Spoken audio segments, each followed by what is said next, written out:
Yesu abiro kawuono, Hosana sebiro kawuono, penjo pong'o chunya be ineno Baba, wecho pong'o pacha asebiro. Unade jokanyanam, erokamano kuom support musemiya e music na, erokamano bende kuom the positive comments and everything you've done to support my music. Channel na manyicha ntiere godo mokwongo cha, ntiere kaka ne en gi issues moko koro cartels nokawe. Koro I started up a new YouTube channel. Inyalo dhi kachacha, it's called Dickens Derrick Official. Just subscribe, watch, like, comment. I'll really appreciate. Otherwise, asanteni sana, and I believe that we are going to move this journey together and we are going to grow back to our lost glory. I'll see you. Asanteni sana.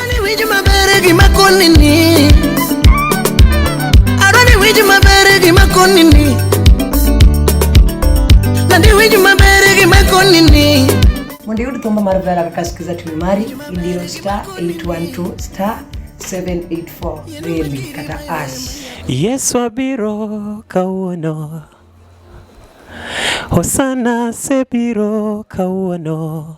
Ma iluongo ni Dickens Derrick Omondi. Kawuono antiere LTN, Luo Trending Nation. Kapok subscribe, finya hiyo button hapo chini, subscribe, like, comment and share.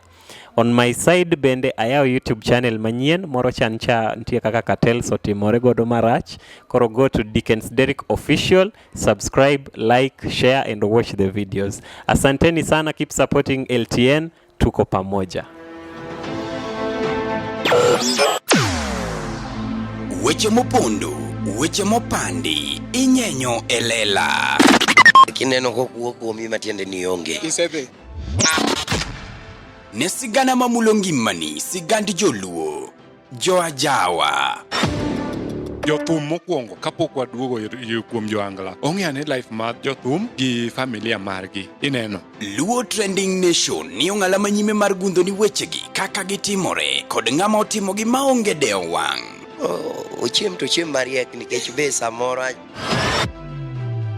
Tudri kodwa seche duto, ndalo duto, kinde duto e tong wang' mbui mar YouTube, TikTok, Facebook mondo yudu wechegi kamora mora maintie mana kar bedo.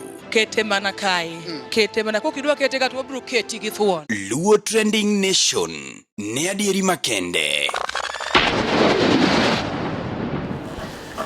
Yes, nyakore mugi machiegni kendo ma iluongo ni LTN Luo Trending Nation kaka pile. Kawuono iwinjo kawuoyo mos an gi jatich Nyasaye kaendi.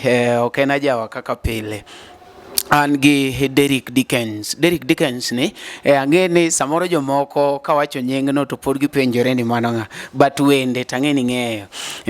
Odhi ni yes abiro kawuono. Jok mawuoyo gi Yesu dhok gi dhok, ok ni podi gini en okono Yesu gima direct, Jehova sebiro. Ineno, wan kode kaendi wadwa nwawinje stoche matin kanyo no ende. Sama bende poko biro ikwayi ni ring kachacha endo mondo be imanye YouTube kanyo no endo, ni mari kona kachacha ni no yao YouTube manyien nikech machon cha iluongo ni achudhe no kao. Kendo sane to koro chako manyien and kaka Luo Trending Nation wakwayo wafuasi teni wadhiuru kacha endo mondo mibende wa support msani marwa omed gwedhowa. Meanwhile omedo koni maber kabisa ni kinge maber ni poke subscribe ne YouTube channel mar Luo Trending Nation to subscribe mondo mi bende anytime magik moko timore tiyudo achiel kachiel. Podano mari nasho mari chieno jamone mbele chiene meneno mbele miyoko kata nyalo wacho no mari dhako ngode ni gichake kore kubni areyo to pod chwako siterungi. Wabeduru ka nyaka watiko winja ni stoch Dickens ne to ere kaka no chako thum, ere kaka gini no biro ne, ere kaka iluongo ne Roho Maler no kelo ne thum wer mabende ogwedho ganda machalo kamani endi. Gik mabeyo ngima wa gin jogo ma wahero, kuonde ma wasebedo kanyakla kod kinde ma wakadho e kodgi. Hikori mar paro kinde ni e yorno manyangafu. Kik chunyigo kibi ni mar The Nash Pictures sani timo photography, videography kod graphic designs man gi siso mamalo. obed arus, obed nyasi moyiedhi, hingo odiochienge kaka mag nyuol, mago duto watimo e bwo ot achiel. Chunyi osegombo logo mawuoyo gi nyadhi, posta maywayo ji machiegni, kik chandi, rieko wani ka mar miyo paroni duto ngima manyien. Yudwa e YouTube, Facebook kata yuanwa uno e namba wa ma en 07191923274. The Nash Pictures, waparoni kinde, kendo wandiko sigana. Yes, Nyakwaramogi, wendo mara osechopo kaendi, iluongo ni Jatich Nyasaye, odhi fulore kachacha endo, odhi konwa mang'eny. Gima chaka kwayo kendo, tafadhali, wasupporturu wasani magwa, joma pako Jehova Nyasaye. Samoro bende, joge Nyasaye ge wiwa wilgo ga mang'eny ahinya. Koro jatelo kikwongi mose jogi kongi ni iluongi ni ng'awa mwang'eyo cha en koso nitie kaka imbe in gi stage name. Mokwongo amoso ji teno kweuru. An gi nyinga en Dickens Derrick Omondi. Ae piny mar Nyakach, Kisumu County. Jawer mar gospel music. But akele yo ajawa koni. Koro mokwongo kikukel judgment moro ni ng'ani wero wende mage, nikech ng'eni nitie contradiction mabedo ga e kind gospel to gi secular, gospel ajawa. But mara en gospel with the flavor mara ajawa. Yes. Kanyo tuwabire nyaka wapeji penjo mang'eny ahinya. Ema ni kori penjo ni jani mari mar gospel music ochakore nadere kako dhi ma kawuono waneno Dickens. Pani ng'at ka ng'ato niga gi foundation mare, kendo mara achako mana e tin na. Ng'eni talent mari chako ga bedo nurtured from your childhood. Kora chako wer ka pod atin sana kachacha Malezi Academy kama some basic child care and all that. Kanye machako wer nwadhi music festivals and all that. Kaito koro kamanya chako time mondo chak nenore oko kacha ne secondary ka donjo 2016 form 1. Kanye makoro nwa join, I was a very staunch member of CU. Koro nwa wer e church kachacha, ne wadhi ne praise and worship, ne wadhi outings mag wer gi bende. Koro kanye kama talent ni aneno kachako koro bire gi yo moro mopogore. Koro by then naero ndiko wende mag Kiswahili sana. Up to the time mane aweyo secondary school machaka join campus Maseno University, nandiko wende mag Kiswahili sana. Koro ajawa ni to ne biro mana igani. Ka koro asetemo Kiswahili mang'eny. Tawacha gi pacha ni agigiadwa ni mondo andik gi trend. Tok gi trend na. Koro ema wacho ni wea ne atem kata goyo bende bongo matin. In fact diere kacha atemo wende era gi. Awero wende moko magera matin. Kaito ochopo point ma ing'eni nitiere ga conviction moro. Mina nani ntiere kaka gimatimo ni oke mara. Iwuoyo kendi tiwachingano. Inena ni anto kaeta kose. Koro kanye ma wache ni awaya ni asetemo Kiswahili, asetemo weche era gi okane ka gigwedha ahinya. We atema ne the flavor of ajawa. Koro kanye ma wendni bendo yudo ka ne an gi situations mang'eny manakale. Ing'eni ng'ama dichuo weche ntiere mang'eny minyaka ne chunyi, ok inyal bedo gi freedom mar wache nikech kiwache to idhi nyieri kata ji dhi jaji. Koro nawacho ni an ng'ama wuoyi bed strong. To ging'eyo ni seche moko nitie mafinyie kona mi wach ni ma to bemba. Koro an gi chunya nawacha ni gima dwa na doga ne ir Nyasaye. Kech asetemo weche era gi aneno kama to ok mara. Koro I want to go back to God mondo restore glory na mar gospel. To adwa na duog gi yo moro mopogore. Koro ema chako beti tang'yo situation mantiere tandiko wer mar asebiro ni. Kanyiso Nyasaye ni asekalo kama ane situation makama. Mae gima dwa ni mondo koro itim na asebiro. Koro mane kaka werni nochako bedo developed mos ma atieko ndike. It took a very long time mondo mi obed complete by the way. Nikech it was a prayer that was coming pole. Koro bang'e no to wa release oko kachacha. To ema Nyasaye oneno kaka oduoko lamo through kaka response ma ji okawe go bedo no ero. Kapok wadhi mbele be nyaka wa feel sorry, na winjo ni ilalo YouTube channel mari. Mano be inyalo kono jopiny mondo mi bende gidhi adhiya kanyo. Ing'eni ng'ato nyalo wacho ni nase subscribe chon kari in gi YouTube channel manyien. Koro kochopo I think a week ago nachako neno ka YouTube nani nigi weche moko moka understand. Koro ne wasechopo point mane wan gi 5.9,000 subscribers. Kaito wer mara sebiro ni ne chomo 200,000 views. Plus the other songs masetimo benetimo maber over 30,000 views and all that. Koro ne yuaye. Koro kochopo last week taneno ka ntie kaka partnership na gi YouTube nikech nasedhi ma monetize that channel. Gioro na email ni my partnership has been disabled with AdSense. Ngeni jo AdSense kai machuli kaka giketo ads e dier gi negi kacha. Koro gioro na email ni ntie kaka we've disabled that partnership. Tapenjora ni to ere kaka koso nikech ano ka post gik moko manyalo violate gine mag YouTube ka guidelines ka. Then an gi wende matin, by the time ne an magi wende abich kende YouTube to wende gago eko they are not things that are vulgar. Minya wacho ni agini ne nigi message marach mamiyo YouTube ong'ade. Koro reason nyalo bedango. Then tudora gi osiepna moro bende mosekonye industry kama nyaka yiena aluonge gine ka. We achungi matin. LTN waonge gi restrictions moko kaendi nikech kaluore kaka bedo made an nodiya gi kuonde moko matin. Omiyo an adwa ni ng'ato bedo thuolo. Kati wach mani idwa pako mamau. Ka ok pake ng'ato. Kati wach mani idwa pako jooda. Ni awe apake Ruto matin. Paki. Ya wan kae waketo jithuolo. Koro ntiere osiepna moro iluongo ni Bill. Hey, my bradi ng'ama true. Kendo ng'ani nyaka nachuga mokuongo nikech ng'ani erie mosebedo ka guide here and there. Ing'eni en osebedo industry ka ong'eyo kaka weche girie. Koro I called him tanyise ni antie kaka YouTube nani nigi weche moko mok understand. Try and check it out. Koro nadhi mwabedo kode piny tanyise ni mae kaka YouTube nani chal, mae kaka nwa monetize and all that.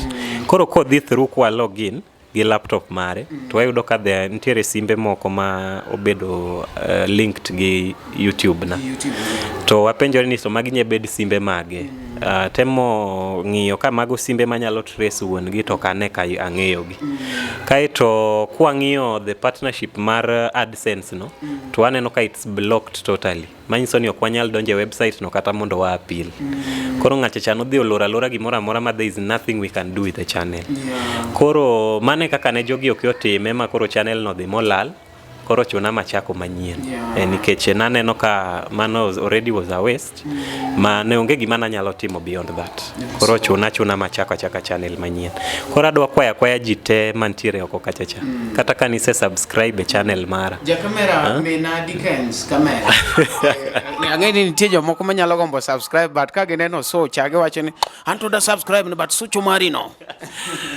bas koro adwa kwayo jite jokanyanam plus jite mosebedo blessed gi wenda kata kokijaluo doge Dickens Derrick official mane YouTube page na manyien kiyie to the other I subscribe the other I watch the videos I upload gi kanyo te kendo kaito drop a positive comment kanyo timia like kasto bende wasuda mbele an giye ni mane mar Nyasaye to kendo ka mar Nyasaye to kata ji bigi lwenje mage to podwa bro mana chung kendo yes najua hiyo ngoma ilivuma sana sasa nataka labda nikuombe kawaweza zungumza kwa Swahili ili wafuasi ambao saa zingine wanakutizama na waelewi Kijaluo wanaweza enda pale wao pia wasubscribe unaweza waambia chenye ilifanyika kwa sababu unajua Wakenya wote walisikiza hiyo ngoma na kwa hiyo basi ni vyema waende pale pia wakusupport.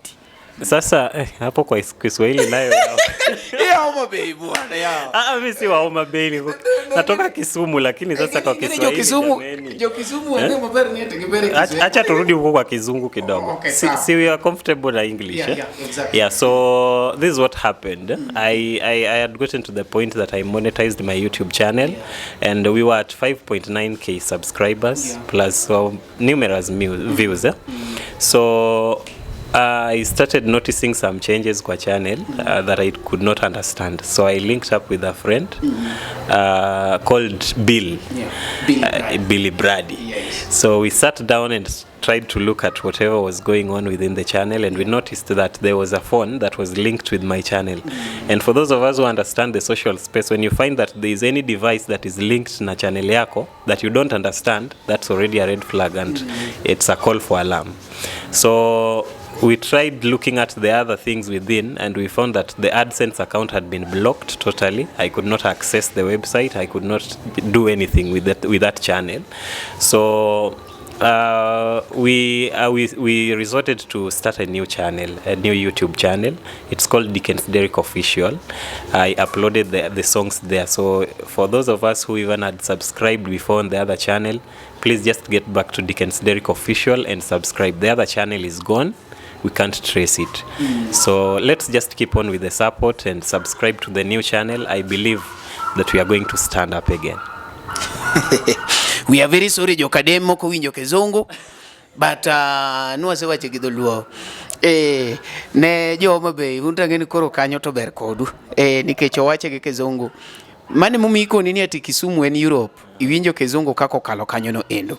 Derrick, koro sane ipenjo ni mondo mi ng'ato chak gimoro en gi ng'ama inspire go. Journey mari mar music. Ne bende ntiere ng'amono inspire jomoko osebedo kata inspired gi jo secular to dugo yudo ka kare manok space mare koro iwinjo ni an kana donje thum to uma basement mono aneno kamora but ka koro achako wer to jikona ni an gi duond gospel ta winjo ka agolo gospel achiel ta winjo ka ogwedho jopiny kamane kaka nadonje e warruok. Inere kaka ni donjo e music industry. Koro music to like ng'amono inspire sana en Bonnie Mwaitege. The likes of Bahati Bukuku, Bonnie Mwaitege, and then on our nation kulikuwa na John Okidi. Waningeni wadonge era moro mag CD compact gi. Koro baba nanoero nyiew CD mag John Okidi, Bahati Bukuku, Bonnie Mwaitege. Koro ngene nane no ka wende gi there is a way magi mulo go chunya. And being this school mane antiere Benen school man nacha talent sana music. Ne wadhi music festival sana. So aneno gigi katimore TV ka tadhi practice e school. Koro mane kaka talent nani ochako bedo nurtured. And in fact kadonje high school mano hapa ni kane form 2 kanyo. To awero wend Bonnie Mwaitege moro ni Safari Bado. To werno miyo ang'era e school no nyaka tieko form 4. Maja puonj kane dwa limo tiendi matin ko yudi e kona marach tikoni mani Safari Bado. Koro werno miyo ang'era e school kanyo to bendo miya platform or even the idea man ni anyalo ndiko songs ga. Kech by the time nawera wende Bahati Bukuku, Bonnie Mwaitege, John Okidi, then naduoga hero ng'ato ni Guardian Angel be sana. Guardian Angel also has been an inspiration. Koro I have numerous artists mosebedo ka mia that urge to do my music kendo mosekela within the industry but sana the baseline en kina Bonnie Mwaitege jopo wasani manentiere erano wasani go no ojiwa sana tingeni chien kacho bikono wanini ndiko weche love weche love andiko ingeni kaka imedo dongo kaka dendi bende medo react to gik moko iwinja koro chopo point moro ma ng'ato mulo chunya matin yani wanadada gibe mulo chunyi ji kiko jaja joka makata jo Kristo bende gimulo chunyi gi koro arado gi mwana dada moro ka koro achako learn gine mag production. In fact ane course mar ng'eyo music production koro adwa bedo engineer midusa aero bocha moro ni Javan Makajuru omulo thum maber ahinya koro samora I link gig mag producers gi casta their practice ntie kama puonjorae koro within that era ingeni kaka producer isengeloso beat in gi vocal maber inyalo guide ng'ato mawer to mwana dada moro biro kato koro oruo pach ja gospel odonje box be yini wa box ko yawre kaka ja gospel ipo mane mane box koro gi dakika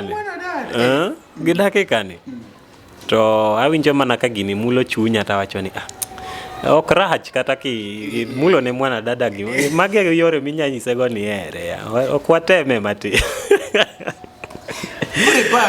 apa ke banjo makiana mulni mati I wanna be your defender siku zote za kalenda umenifika kwa mtima I promise umeniweka mzima love again feels so real when you're here by my side so sad niko kwenye elevator I feel like I'm flying wawadhi mbele from me jaja do chiega be watch gini onyalo fall gi gino tafadhali ambe okaro ni kal kanyo please Jawadama is a client kuri ngene mano Mano ni onjo ne jadiel. Mana aonjo gi mang'eny kia madhi na beach. Mora mulo ka adwa ni mondo nyi sex na bende ni gigi kata ne watimo kuchocho iweya lakini nitie pod dhi mbele.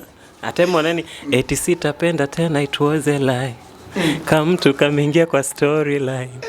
Hamna bahati hata kidogo. Ingeni adwa yudo ka in gi talent moro ma I don't know kata konyalo wak ni being ni atigo gospel but you can write a song ne ng'ato to wero. Mago gik mabende walake piny luo kaendi to gitimore Tanzania and those people are doing so well. Lakini kanyi winjo na ng'o idea? Yeah, I'm good at writing songs and I don't feel like en gima rach ka ndiko ne ng'ato wer. So ng'ata mantiere kachacha bende madwa ni ndikne wer, either obed secular or gospel. Anyalo scribble the lyrics kasto you go and perform. Ntiere kaka ji obedo ga judgmental when it comes to secular gi gospel. Kaito ntiere line magigo goro gani ja gospel in kata kaka ja gospel sani nena ka go picha gi dem more town kacha cha post it will be an issue nikech idwaro ni ja gospel ni dong kama wadwani ni kigo picha gi msalaba gi suit to gi subshooter mama ler koro ntiere kaka ji osebedo gi contradictions ilago but they don't understand ni as a gospel artist and bende and dhano man gi feelings koro kikwaket contradictions go I'm not saying ni adoke secular is not mine abro timo gospel kendo gospel ema timo but kan tiere ng'ato madwa ni ndikne wer DM mi kachacha e social media pages ga ibro yuda TikTok kachacha en Dickens Derrick official Facebook en Omondi Dickens Derrick YouTube en Dickens Derrick official mage platforms minyalo yuda sana gisani koro kwa yud ni jikwalore thum ne kawinjo siku zangu za kalenda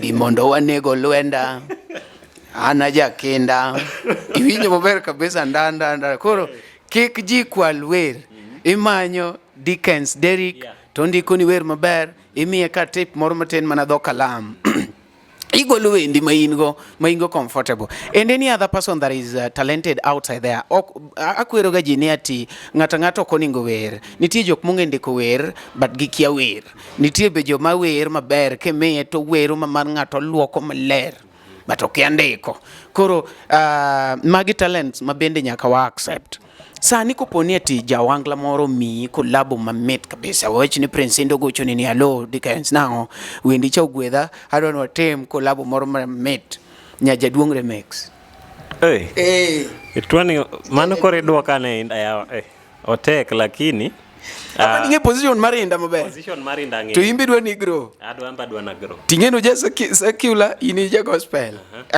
koro ing'eni kobiro in terms of a collaboration to an kaka elewa onego beni wawe both sides ok ni ng'ani luongi to finya ikoni mano won't be a collaboration en ka winjo ruma ng'ani winjo ka en comfortable to ng'ani be winjo ka en comfortable koro when it comes to such a situation and my grounds are I'm doing gospel to en grounds gen not imo hangla so there will be a chemistry because en give the vibe of a jawa and give the vibe of gospel kwa kelo gini wariwo pamoja tu wagola gospel ajawa dongo karach so I think that is the situation that could be there manyiso ni bedo ni kora na doke piwa ohangla chata mano tadagi unless ni kaka moro mowacho ni Jehova kiparo miere tiparo odwa mana obed ni an majorly my songs be oka focus sana e preaching any sani ji ochope position ma ji ok dwa yalo moko matek ni kianga to dwa dhire wiki ango people needs things that touch their soul gimanyalo nyise ni in a situation ni to one inyalo wuoke so as long as the message and to communicate an encouragement mondo ng'ato wuoge situation marach ma entiere modhi e situation machielo ma is better amen koro obed ni en gospel mayalo Yesu cha kata en magela kela the message but nyalo golo ng'ate situation moro amen I'm very much okay with it wendi no voma but jomoko penjo ni to kora jawane koro kaima koro wadwa gurie nya janyasaye bwana oningi kelno kela kata beats mag Rose Muhando but makoro wawinjo ne bwana matutere wakanye bwana you are misleading us like ji wacho gik mang'eny kabisa an gi mamora begi ji mamano to be nyaka wach kone gimoro kiwuoye whether positive or negative tiyudo komako kaka wendno to nomako though ni nikech koro in ka nyaka ibe koro defend yourself gi ajawa ni ndiwacho ni no magi jok maduoko kuonde maricho bwana. Yeah, so I believe ni ng'at ka ng'ato niga gi perception mare. Ng'at ka ng'ato nigi pache. But as long as I feel like I'm doing the right thing personally, ajafuatiliaga ng'ato no bina. To bina en ng'ama motivate sana bdo pokwarado kama lakini osebedo komiya jip moro nia. As long as en gima moro chunyi miwinjo kakitimo to you've done the right thing and it's comfortable. Believe me, ntiere jomoko oko kachacha mabende are going to be comfortable with it. And then number 2, your true fans bro bedo your true fans. Omari sani kata ang ibed gi scandal moro. Magi moro timreni marach. There are people that will stick with you there. They love you the way you are. And they understand your own view about whatever you are doing. Koro, I believe ni ntiere jok moko ma already are feeling ni that is not the right way to go. But ntie jok moko ma will stick there and believe that this is blessing us also. So keep doing it. To an bende ka feel no mora, abro medo time, kenda abro medo dhi mbele kode nyaka chieng' mora winj ni ma indi koro chopo sama nyalo wile obed kama. Just to grow better. But ok na dok chien. An gi feeling moro ni wadwa overlook gini hindi nikech I feel ni ohangla is a bit on my side. I feel ni ohangla is a bit kaka rumba is a bit otherwise gimiwero emakoro warito winjo gi gimiwero no endo nikech nitie kata jok mawero gospel. Sorry for mentioning this.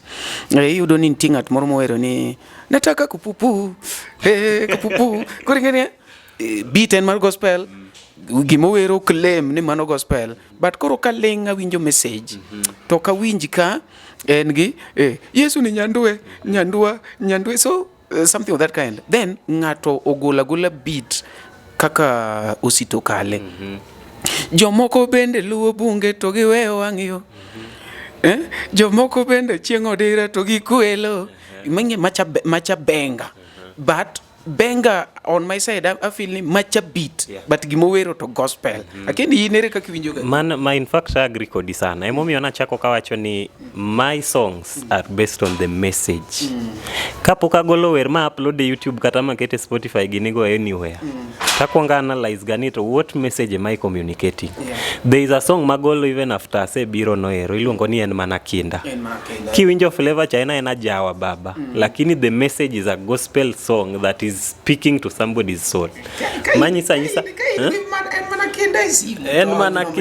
mana kinda ntiere simba ka en mana kinda ni kawane sete kumuluko nyakore mogi sama pode manyo kanyo no endo amedo paro ni wan gi iluongo ni Dickens iwacho ni miya mwenye iluongo ni Dickens Derrick Official achudhe mag mbui kaka ung'eyo kanyo no endo no de kacha ma no ohak account cha ma koro sani to chako manyien wadhiuru ka yechendo timany Derrick Dickens aninge mane kaka ng'e Dickens Derrick Official koro we wachake Dickens Derrick Official subscribe mondo med gwedwa kasti chaki koda ni bang yes abiro kawuono osechako golo moro iluongo ne en mana kinda. Onjno en mana kinda matin. En mana kinda kiana onji ni go onje simu kako so agoye gi inyalo gonwa kapela inyalo kete simu waket nugo e simu kama tindo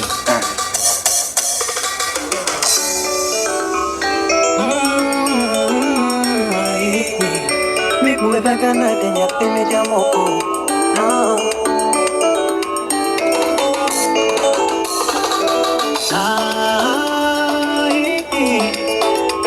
penjo gaminga duko kawuono Migueza ganate nyapene jamoko Migueza ganate Nejo manena jamoko winjae gine lamo donje chilemo na baba Jogyo loko tanga chilemo na baba yoyo Atingo musigo bitache boy gino kudia yai Msigo peke totacho teno gino kudia yai Donge misika peke totacho teno na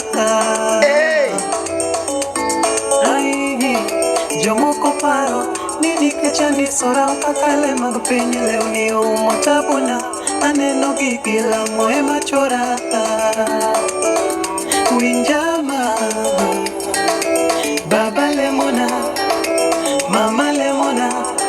nyithi wale mona osiepe lemona ruoth oting'a kato amolo moso kabiture da misike na peke to ruoth otena gigi obedia nono ruoth oting'a kato amolo moso kabiture da No. Kona ni gino sebedo uploaded. Dong'ene YouTube. Nuone gi kaka iluongo. YouTube en mana kinda. Dickens Derrick official YouTube kacha. Jomoko neno karwakore maler gi paro ni ok akale sida. Lewni umo duga akbera. Gwara gini Werno kana ndike to natemo paro ni nitiere kaka ing'eni kaka ng'ato rwakore doesn't determine the situation ma intie. Inyalo neno ni ng'ato go sute ndara kachacha to gima ng'ano pare pache bor korie.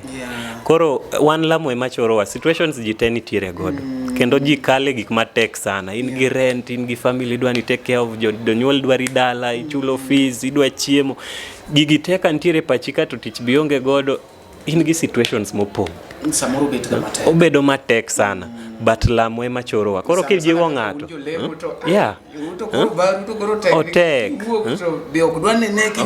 exactly otek sana with in fact my agenda about gospel music I really have that ambition mar transforming the gospel industry. Kikwa bed so yani jo gospel obedo enclosed sana. Nitie kaka odewa sana. Gine jela moro.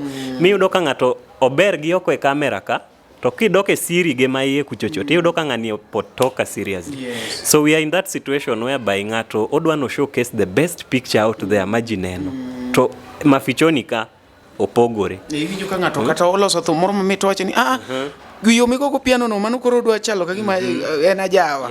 Gole ket flute moro. Wadwa ng'ie flute, wadwa ng'ie ginene, wadwa ng'ie saxophone, wadwa ng'ie trumpet. And it's time we just diversify the gospel music also. Inano kaka I'm not in support of in support. I'm in full support of Ohangla music, but inano the dynamics kaka grow. Inano the Ajawa we knew back then and the Ajawa we know now is quite different. Ntie kaka growth moronti. And it's because these guys have the freedom. Onyalo bire studio kacha chato wacho ni los na beat ni twist e kama to then producers gibende ong'eyo kaka keto ladha igini. To one gospel we want to stick to the flute, we want to stick to the strings, we want to stick to the trumpet, and we are not diversifying anything. Then number 2 wadwa ni wa focus on the message majiosa yala chien kucho. The same message, the same message beat ema lokore. Koro wadwa ni an gi paro moro ni if the support is okay, then we diversify the gospel music also. Odhi malo matin. Ipani koponi ati yudo message madhigi reggae beats. Inyako ko gospel? Reggae beat chatok poka temo ga nikech ok awinj kaka an gi ginene ahinya. Kata e uandishi ga mag Kiswahili asetemo rumba, asetemo afrobeat, asetemo amapiano. I've tried but reggae ngeni nitie kaka iwinjo kaka strength ni nitie kamoro to kamoro onge. Koro sincerely reggae, R&B, such like hip hop awinjo ka okan kuno maber sana. Rumba to nitie Kiswahili moma lito wada makiana gole. Ukisikia mlio wa mgambo usikose kutambua kuna jambo. Hebu funga lango niwaeleze yaliyotokea mambo. Hadithi mmesikia, the mighty has fallen, hapa kwisha mambo. Alidhani amefika, sasa tazama. Mano ntiere gi ladha mar rumba. Ingeni yin koponi atini kati concentrate e wende mag Kiswahili. Samori nyalo lal ne ji ni jamani ok jaluo. Yeah, I've faced such instances. Ntie time mane poka chako gola jawani, ji ne paro sana ni okajaluo. And people used to ask ni hawa to koro inni pachien nango ka dakane ka thumbe ni gigolo gi nikech asendiko several songs but poka release gi. Ngamono inspire ya jawa kadwa ngeni en kaka gichiemo maber. En thum gi maber koso en beats koso lifestyle margi. I feel ni an there is just a flavor man Ajawa nigago. then every artist has a beat ma move their spirit. Personally, Ohangla moves my spirit more than even the other beats. Ingeni ntie kaka afro, okay, move spirit ni but in a different level. Ntie kaka afro beat ka gongo, tiwinjo mana ni dhie miondoko, iwinjo. Ntiere kaka kama mapiano cha igoyo, to ntie kaka move spirit ni moro. Kora jawa kaindi when it comes to the spiritual terms, awinjo ka engi ntiere kaka o make you feel at the presence of God. Ntie ngat moro ma strings moko maro mar jo gineni, mar jo repentance. It moves their spirit. Ma kochako lemo to spirit is active sana. Koro personally Ohangla moves my spirit when it comes to me being in the presence of God than the other beats. Beats moko gi anyawero yes, but with the vibe moro mar miel, vibe moro mar kusherekea kukua na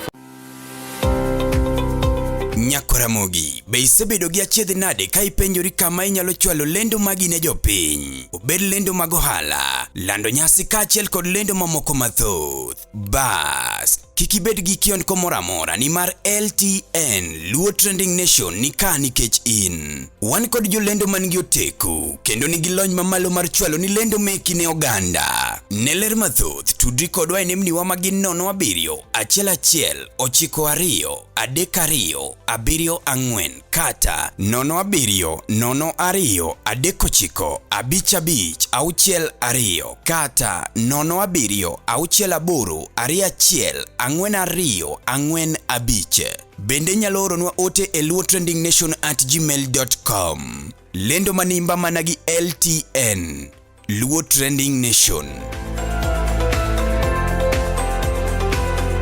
Koro kidwa bedo serious gi Nyasaye, idwa lemo and you want to do things God's way, I feel ne Ohangla no move sana. Ng'ami nyalo winjo thumbene mag Ohangla sami betot? Awinjo ga Javan Makajudo sana, and ntiere kaka I listen to all genres of music. Luro nego lwenda nyithindo to sende. Aero mare mar ginecha, aero mare ma mogolo moro iwere wer chana ngoya. Ipenjo king'eyo. Mana aero kasto ntie moro mogolo before olwenda ni iluonge ni ang'o. Wer ni ovuma. Wicho wil kode. But awinjo ga Javan Makajudo sana. Pare ne gini rama gama. Wer no toya gan. Kech ntie kaka beats go mule. Beats ingeni ntie kaka beat ko mul maler. But Javan ni touch ni. En gi touch moro. Yeah. Koro ingeni as a producer also, you must learn gigi. Javan kana kuluri waya. Ergi moko migo aga moko seconds. Okala kala matin. Matin iwinjo to bende ka koro sache moko ahero ga winjo wende go gi headphones kata earphones man gi clear sound. Iwinjo kamoro agi mabor kucho mabe ka okin to kiwinje.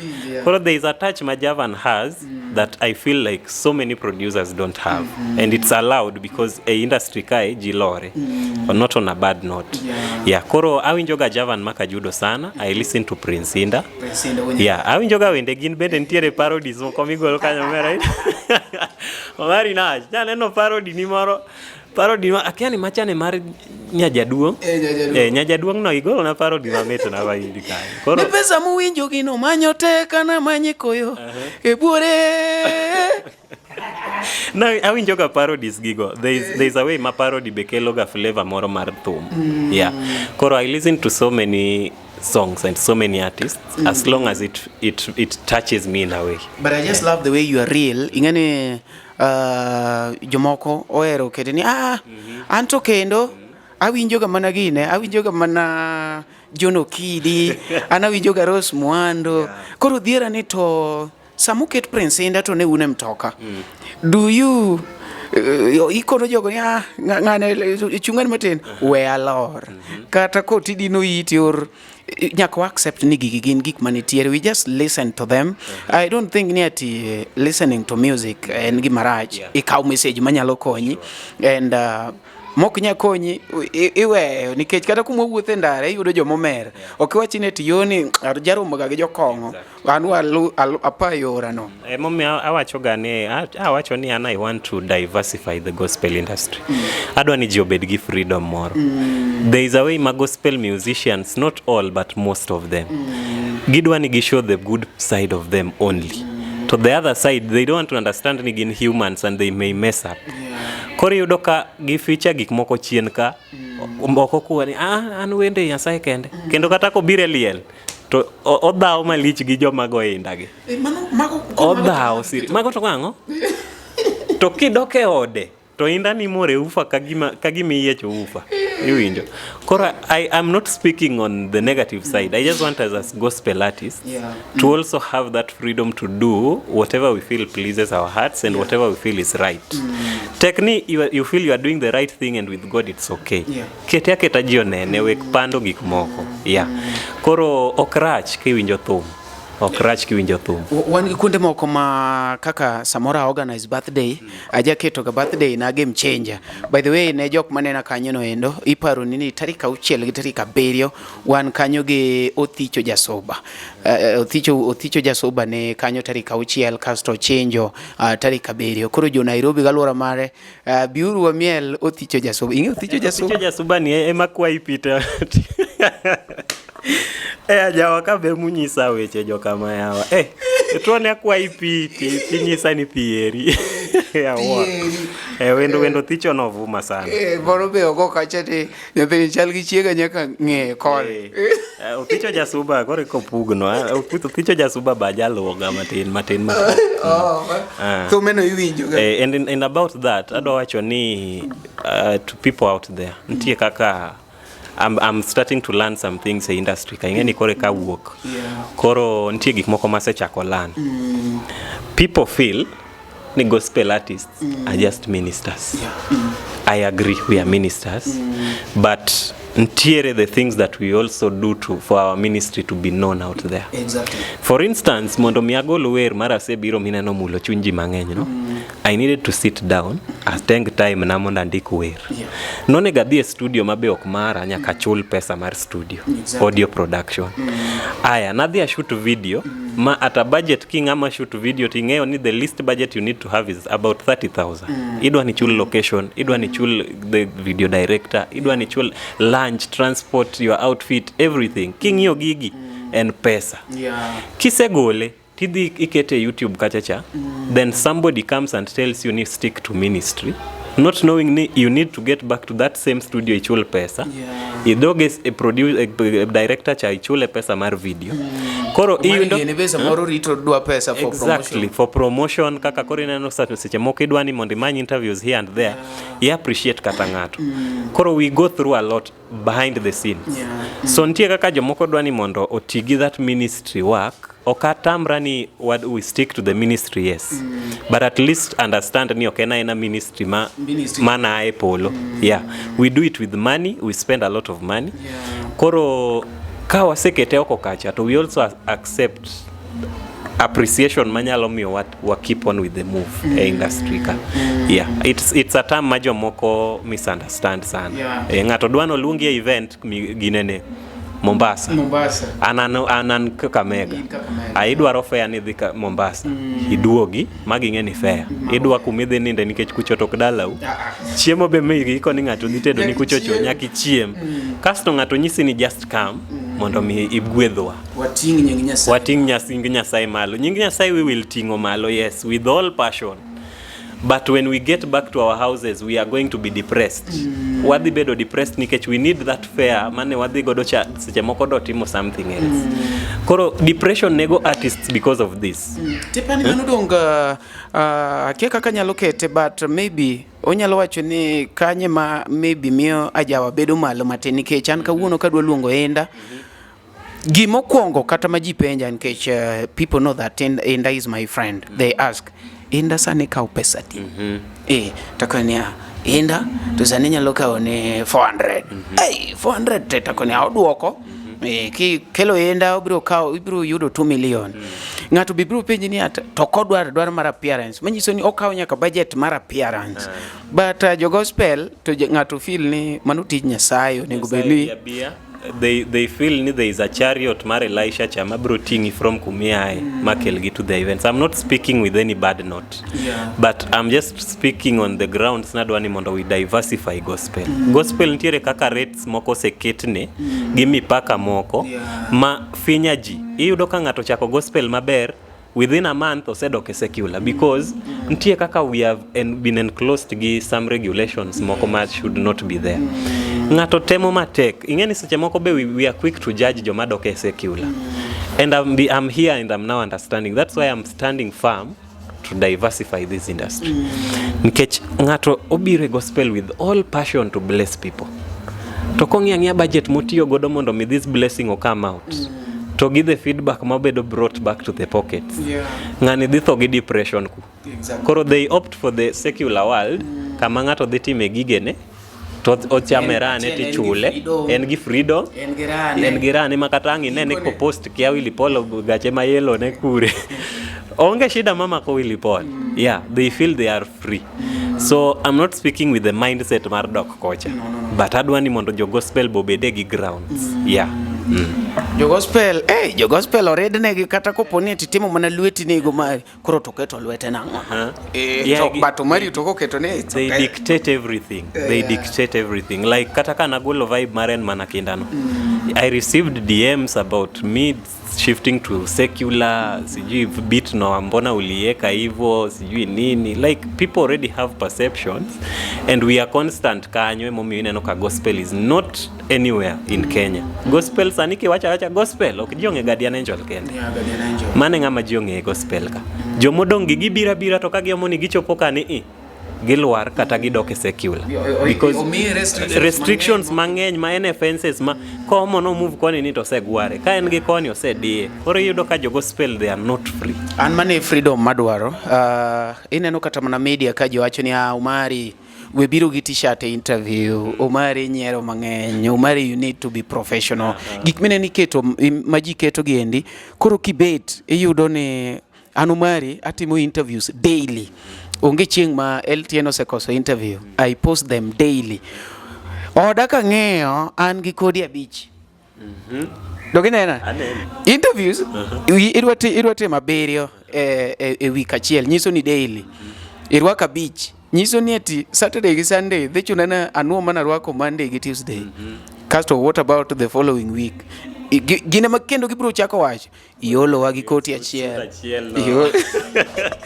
mane dhano because okidagi koda ni ati abed gi sude pradek iwinjo kata bed mana gi pradek next month podi bro chako no mark chakidwaro mana suit mo the following koro and restrictions gi aneno ni ati kaka na yao LTN en kumwe nyalo go mbaka onge restriction mwaketo ne ngato wowuoyo ka wan gi freedom and that is what I'm also appealing ni ko nyalo bede sana kone to nyalo bedo gimoro masawa nikech ngato dwano wach gimoro tinyo ko wacho kanyo gol jogo dhi dhaw kanyo gol jogo dhi dhaw koro ne ma fans magwa umbende koro wadwano wakwa sana we uru redo ne jo gospel ahinya give me a message but on the other side we have to mind ni gimbe gen dhano machiemo mabende samoro nigi feelings make gi awachoga niya ineno at the age that I am in sani ang'eyo maber gima rach gi gima ber makatimo ma ka adhi achwado whisky moko chupa dek tang'e ni kato koro ta adhi ahinya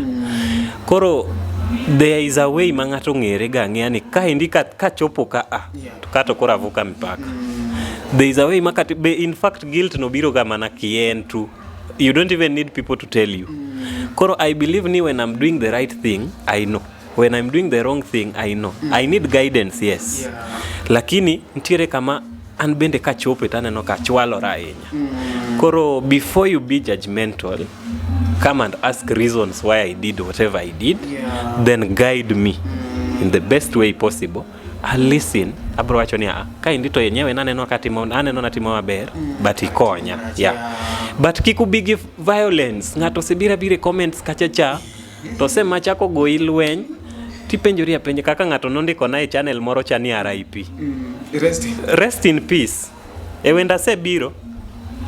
This is the first time I'm mentioning this interview more. Somebody came there. In fact, that's why I appreciate YouTube interviews because you have the time, you have the freedom. In your watch a lot of things. Mag TV kaingen you are restricted to 15 minutes, 40. Kasto bentigi mo Kenya watch. Kaka ne ido mention ngato ni ati wapaka ngani. Yeah. Koro there is somebody that came and wrote RIP. Comments kachacha. Tapenje ni meaning. Koro ing'eni anto RIP mang'eyo to en ma rest in peace baba. Koro ipenjori apenja ni to rest in peace ni en rest in peace moa gi kanye ochakore nang'o.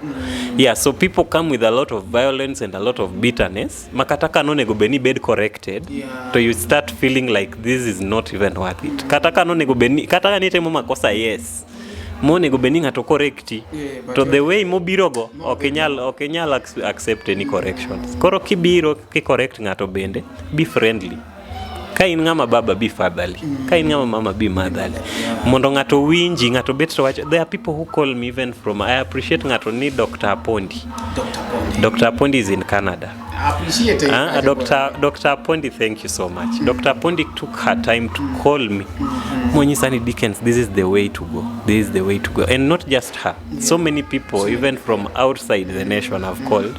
Ginyisani, this is the direction. Toki winjo kaka Dr. Apondi uoyo. Iwacho ni yes, this one can be listened to. Omi encouragement. Onyisi ni mind kidhi kama tidhi teleza, kidhi kama tidhi maber. Ng'eni mano ng'at makata ka correcti in gi that urge to listen and to take advice. To ng'ato kobiro ni abira kucho RIP. What does RIP mean? Tuluo moko be beta. Ng'ato wacho ni inonge komedhe magi userumo. No way koro kanyo be apani ati wan kaka media wanyalo play a role ni wachop negi message ni samoro artist gi gin manadhano. Mane mangi poka ng'ato otomia yani kanyo moko. Ng'ato nyalo biro ni abira gi lwenje ge tema ago kamoro. Ere kisetome yani to gin magichako wacho oyenyo. Oyanyo wadonge to le kare magi onge gi balamo. Masa moro no se biro kanyo mo timo kimoro ma but I have to appreciate nyaka ne wenda se biro ni chak dhi maber. I think I've received so many good comments, like the negative ones are so rare. Mondo ng'ato be with the bitterness moro ni ntiere kaka in gishu moro. In fact, so far I've just faced 3 instances. One, mane ngani oruna RIP ni. Then number 2, magi my account nani. Then number 3, there was somebody that kept on DMing a TikTok, and they feel like you just need to have their full attention. You just give them full attention. Ko text sachielo kinyi ti said okay. Sorry, yo ti said okay. Koro she felt like ka okaduoko message gito, I have pride. Sijui usanii usachako donje pacha, koro nochako uwe marache venye umeokoka sijui nini. Koro I've just faced those 3 so far. Most of the people mose bedo ka supporter are very positive, and thank you so much. Mano nyaka wachi asanteni sana kwa supporters wangu wote. Thank you so much. Asanteni sana. Kendo wadwa ni channel manyien ni chakutim kaka notime machon cha. Sani in gi subscribers adi manyien ni? Ai go podo te na at 130 by the time mane cheke go kin. Na yawe just a day ago. Just a day. Koro en gi 127 about 130. Mana on my side I feel ni en maber gi chako nikech ana nyalo paro ni channels mang'eny iyudo ne yao mondo mi odonj 60 subscribers. Mokalo ni ngena asebede YouTube 4 years baba. This was my 4th year makora asebiro ne hit. No hit ya. Mana was the 4th year. Kane YouTube mondo mina chopa 1,000 subscribers. By the time mana agina upload asebiro, I had 600 and something subscribers. But imagine no me a mileage to 5,900. Koro iyudoka there is a way ma people struggle to build their pages. Emomi onolit na sana kanga no the page na. YouTube is very difficult. It's difficult. Mondo ng'ato uga kata iyudoka we're trend TikTok lakini like asebiro nigi 320 point something thousand views a TikTok. But when it came to YouTube, kore ki iyudoka ene 100 and something thousand. Koro iyudoka YouTube is a struggle, maka ng'ato se struggle kano kore ka ng'ato dhi chak mai. Gino no donjo na sana. No donjo na seriously. Koro let's just keep on. We are not giving up. Gimaja aero wacho en ni kane mar Nyasaye. Ya kata gibigi lwenje mage. There must be a reason. Nyasaye be iwacho ni kik chunyu parre nikech an kodu gi plans mabecho. Koro ang'eni Jehova nigi mpango ne kanyo ne endo. Adwa ni benda ka uthuolo ni endi ami microphone iwuo gi jopiny kae cha endo. Camera person inyalo zoom Dickens mondo koro wuoge ma fans kanyo no endo ikon gi wach ma in gi ng'ene sani ne wan kanyo wate, but koro sani adwa na mi microphone kon jogi kuma ginyalo yudie ng'ama gombo no yudi one on one otimo nango. Camera person zoom na jatij Nyasaye owuok koro gi ma fans kanyo no endo ikon gi ni bende in gi channel manyien kanyo no endo. Yeah. Kuma gi yudie bana wuogi jopiny bwana. Donge mana kaka nasewacho, nyinga en Dickens Derrick Omondi. Kidwa yuda in all social media pages, Facebook en Omondi Dickens Derrick, TikTok en Dickens Derrick Official, YouTube en Dickens Derrick Official. Kaito thumbe nagi aketo gi YouTube plus all the other platforms for music like Spotify, Audiomack, Boomplay, gintiere kunote. Koro kidwaro download the audio, TGO, the other Boomplay kacha, download. Nyinga en Dickens Derrick Omondi. Kidwa yuda social media pages, Facebook en Omondi Dickens Derrick, YouTube en Dickens Derrick Official, TikTok en Dickens Derrick Official. Then, thumbe na apart from YouTube, inyalo yudo gi bende on all other social media platforms for the music space. Spotify, Audiomack, Boomplay zote, my music zinapatikana hapo. Koro moloyo to wadhiure YouTube, wa subscribe, like, comment and watch the clips to rudi back to our lost glory. Sindio? Yes, thank you so much for the support. It has been an amazing experience interacting with so many people. Kantianga message wanyo so far, my apologies. We are human and we are prone to error. Koro, we're now aware. Then anyone who has supported my music in any way, either by calling to motivate, by subscribing, by doing any sort of things to appreciate my music and to help me grow, may God bless you. Asanteni sana. Donge kikwa wach mangenya inya, Nyasaye mondo gwedhu. Weche mopondo, weche mopandi, inyenyo elela. Kineno kokuo kuomi matiende ni onge. Isebe. Ne sigana mamulo ngimani, sigandi joluo, joajawa.